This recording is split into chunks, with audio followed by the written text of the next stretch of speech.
Which one is right for your CNC shop? Turning center versus machining center.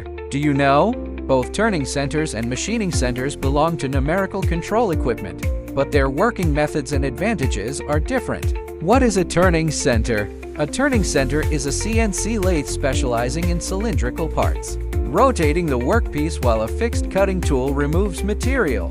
It excels at producing round, symmetrical components with high efficiency. What is a machining center? A machining center CNC milling machine uses rotating tools to cut stationary workpieces, ideal for complex shapes, drilling, and multi-axis operations.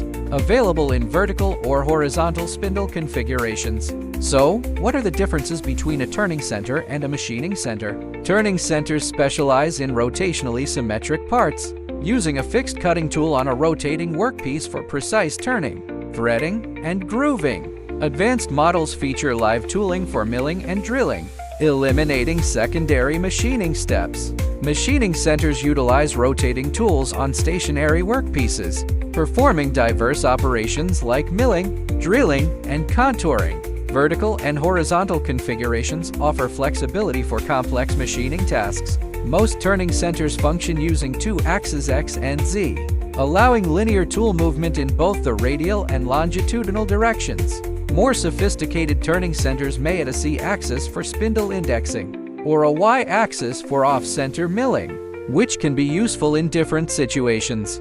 Machining centers typically begin with 3-axis setups X, Y, Z. Many high-performance machines support full 5-axis control. Turning centers feature a turret, typically 8-12 stations for quick tool changes, with live tooling adding versatility. Machining centers use an ATC system, with a multi-tool magazine for automated operation switching. Turning centers excel at cylindrical or conical parts, for example, shafts, pins, while machining centers specialize in prismatic components, for example, flat-faced parts with cavities. How to choose between turning and machining centers. First, consider the geometry of the part. Secondly, evaluate the yield and variety. Evaluate the complexity of the process and set requirements. Finally, it is determined by your space, cost, and operational constraints. If you don't know how to choose, you can contact us at WMT CNC. We will provide you with a solution based on your needs.